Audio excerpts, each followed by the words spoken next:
Anime, am I actually the strongest? Continuing to episode 4, recently Char enjoys hunting bandits using her magic and instructs Heart to exterminate them. Suddenly, Flay arrives after hearing from Char that Heart often acts alone. It turns out Flay also wants to join in the action. Hearing this, Char becomes excited as she has seen in anime when a comrade comes to save the hero in dangerous situations. Heart feels pressured by Char and Flay to act accordingly. Unable to refuse anymore, he warns Flay not to show extreme scenes to Char before they set off.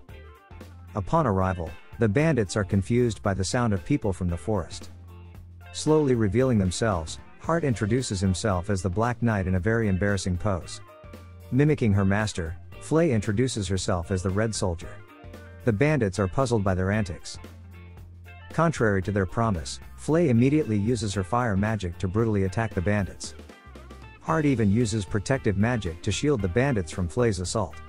Seeing her attack has no effect, Flay increases the intensity of her fire. Finally, Heart knocks Flay on the head to stop her from going overboard. He then orders her to go home while he deals with the rest alone. After returning home, Heart collapses from exhaustion after dealing with the stubborn Flay. Char is overjoyed to see both of them in action. Flay is reminded that her attack was blocked by something during the fight. She wants to fight with all her might to help her master. However, Heart doesn't want Flay to participate in action again. Unfortunately, Char also wants to see both of them in action together again. It seems Heart's wish to live as a reclusive unemployed person in his room will not be fulfilled for a while. Meanwhile, Lias is still upset about being humiliated by Heart during their sword duel. Lias heard that Heart is just a level 2 kid. His servant comes to discuss something with him. For tomorrow's inspection, the servant asks him to invite Charlotte. At first, Lias is unwilling to invite the child.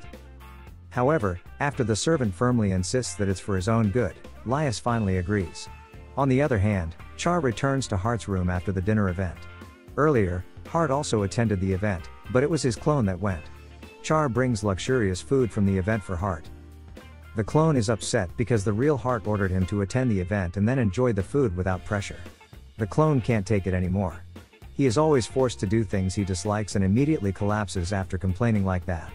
Char is worried about her brother's clone, as he seems to be in a bad state. However, Char still has to participate in the inspection tomorrow. Heart asks why Char is participating in the inspection. Char explains that she was invited by Prince Lias. After seeing his suffering clone, Heart reluctantly decides to carry out his activities on his own for the time being. At night, Heart wants to ensure that tomorrow will be safe if Char joins. He investigates the inspection route using projection magic. During this, he sees a group of robed individuals performing a ritual in the middle of the forest. Innocently, Heart approaches them and asks what they are doing.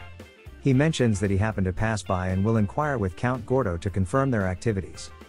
The people immediately mistake Heart for Count Gordo's subordinate and try to eliminate him.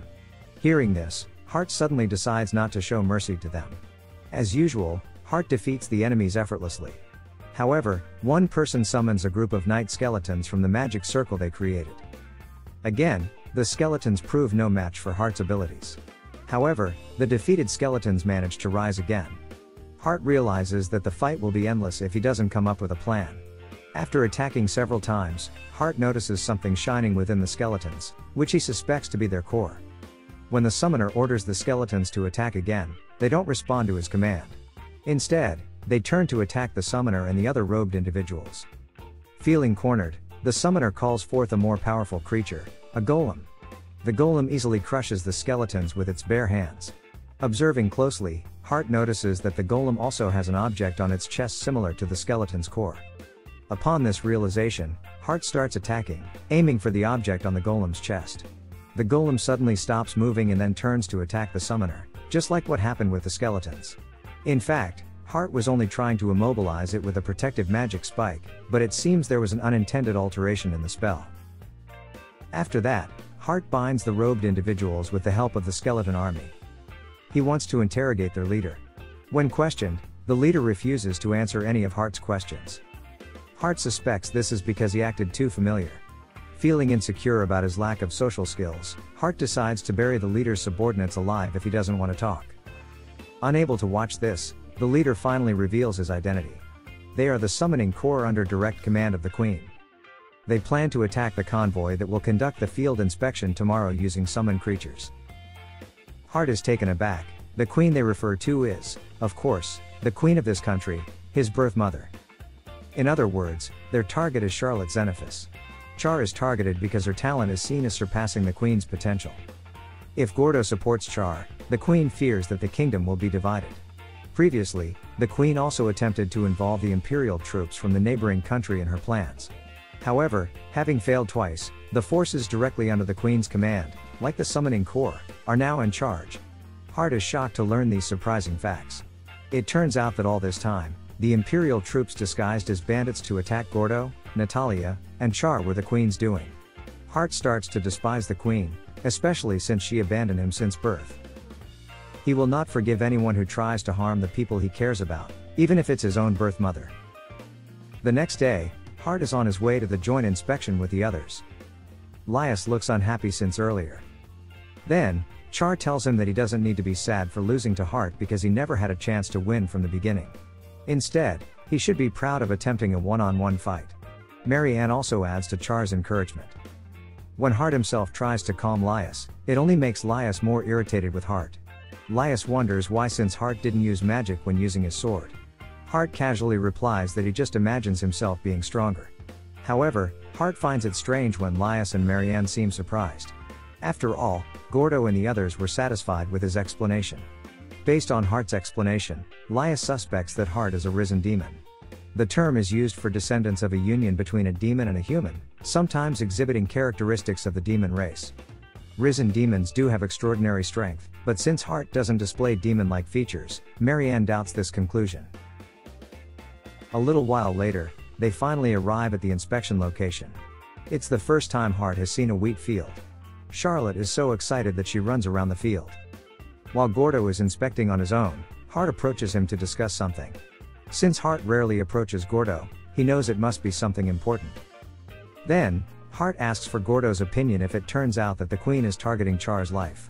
Coincidentally, last night Gordo received another letter from the Black Knight. According to the letter, Gordo and his troops went to the specified location and found the queen's wizard lying there. Gordo had suspected that the queen would be hostile towards him. However, he didn't expect her to target Char.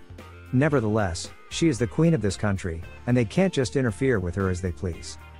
Hart wishes such a queen would disappear from the world. Gordo reminds him not to speak recklessly like that. In reality, the capital desperately needs the queen right now. Despite the irony, the authority of the king has been long gone. Many nobles have been vying for the next throne. However, they haven't made a move so far because of the queen's absolute presence. In other words, if the queen were gone, a civil war would break out. Gordo tells a story from 2 years before Hart was born, when the king formed an expedition force to defeat the Demon King. Among that force was Giselet, the current queen. Giselet managed to defeat the Demon King all by herself. She became a hero and was dubbed the Princess of Lightning by everyone. Later, with the support of the people, Giselet married the king. Hart never imagined that the queen was such a formidable person. Gordo explains that the situation could change if there's someone who can replace the queen's role. Hart then asks why Gordo doesn't become king himself. Gordo feels he's not talented in politics. However, he has a feeling that Char could do it. Unfortunately, she's still too young. At least, Gordo wants to wait until Char becomes an adult. He's confident that Char will grow into someone who can lead this kingdom. From this conversation, Hart understands that Gordo hopes he will protect Char. He will do it until Char becomes a great queen.